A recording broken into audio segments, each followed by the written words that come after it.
Sup, Incubator fam? This is Russell. We're here with this new Alesis Strikepad. This is a sample pad that is here at the drum kit at Incubator. Today we have Joel Bernstein, who's going to walk you through the basics of how to use it. And I'll give it to Joel now.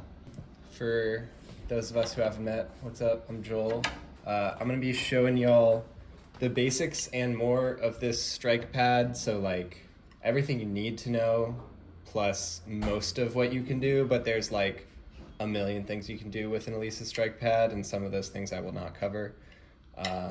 But just to go over like the 101 basics. This has samples and loops loaded onto each one of these guys. So when you load it up, it'll just load up some kit, whichever one what happened to be used last. The first thing you're going to want to do is select the kit you want to use. So there's two different kinds, basically. There's the default preset kits that exist by default on here. So like, for example, if I go ahead and tap this guy to load it up after selecting it, you notice that there's like, this guy's flashing whereas these guys aren't. These are one shots. And then this guy is flashing because it's a loop. So if I hit it, it just triggers that loop. And then I can hit it to stop. So yeah, basic stuff. You can go ahead and hit this guy to look at and scroll through the kits. If I go to the user kits, you can see that we have four basically like Incubator house kits that we've loaded up on here. And then if you ever have a sound that you're looking for that you feel like you need, I guess talk to me or Russell and we can probably figure out something for you. And then there's also, you can sample your own sounds, which we'll get to in a little bit. There's just basic like global settings that you can find here in the utility thing. And then if I go ahead to kit or pad, to pad, then I can go ahead and edit individual things about each pad for this specific kick. So this will probably be relevant to drummers who want a specific feel on the strike pad. So like right now, for example, like generally most of the kits are pretty insensitive. So if you want to make them more sensitive or adjust the velocity curve to your particular needs, you can mess with that in here.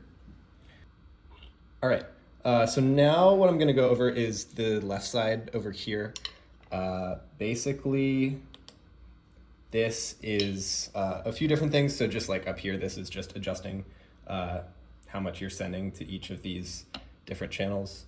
And then the relevant stuff here is basically all of the effects and how to modulate them. So if I tap here, and one thing I haven't mentioned yet is basically when I'm trying to like set how something works for a specific pad, then I would hit that pad, and you can see on the top right here, it's a little hard to see from the video, but if you were looking at the screen, you can see that that pad gets selected for me to then adjust the effects for. So you can adjust effects at the kit level and at the master level at the level of like individual pieces of the kit and at the master level. So like the way you would do that is just by going through here, selecting,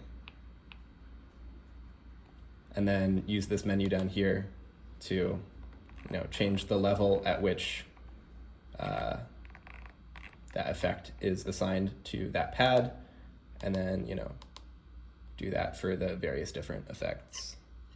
And then the last important effect thing, and then also here you can turn these on and off when you're at the the basic kit view. And then the last thing here is this A-Link section here. So if I go ahead and turn this knob, you can see that what I'm doing basically is these knobs are mapped to effect parameters. So this is basically how wet the reverb is. So like if I turn it all the way down, if I turn it all the way up, You can hear that it got a lot wetter. So you can use these while you're playing to basically like ride effects if you want to.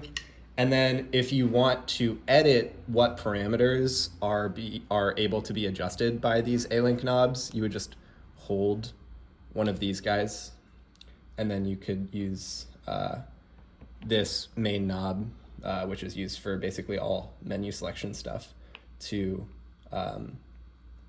choose which effect to map it to, and then which parameter of which effect. Cool. If I go to an empty user kit, I've already got a sample loaded on here, but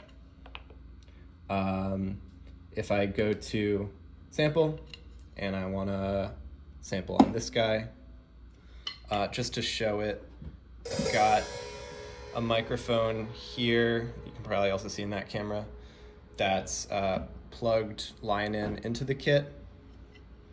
And so if I just go ahead and start recording here, I can go beep boop, scoop dee doop doop, bada boop boop bop beep boop. And then, you know, if I was an actual drummer, I could do that with like, I don't know, a shaker or like, you know, a crash or something, or, you know, whatever you want. So then I'll just go ahead and save that. And then the other important thing you can do here is you can then edit those samples. So like the first thing you want to do is like shave off the start and finish, because you've probably recorded for too long to use it like as a one shot. So you just do that, and then you use these two rotary knobs to sort of just get that one bit that you want. And then if I want to, I can change whether or not that's a one shot or a loop. Play it. Yeah. So then I'll save that guy. You can choose whether or not to save it as a new sample or to have it just overwrite the old sample. And you can do a few other things. You can normalize the time. You can pitch it up and down. You can reverse it, as you can see. And then you could copy or delete it. So now, beep boop, beep boop. I've got my sample a little more clean, I guess, if that's what you want. So the last thing I'll go over that could be useful for y'all is looping, which is pretty simple. Just go to, I'm just gonna go to an actual, let's show off one of the user kits. Let's go to, which one did you say was your favorite, Russell? Right now it's Trippy. Cool, I'll go Trippy. This one is got some 808s, got some snares, got some snaps. So if I wanted to loop, and y'all could do this better than I can, presumably you can make this actually sound pretty musical, but you can edit the number of measures you're gonna loop for, you can record, you can change whether or not you're going to playback or overdub after recording with this button here. So I'll just go ahead and start recording, beep, boop, and then we're gonna.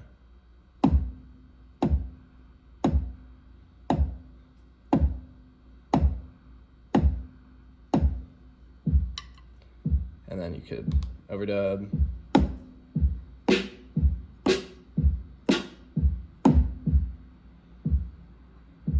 I could stop that, etc. And then I could save that if I wanted to.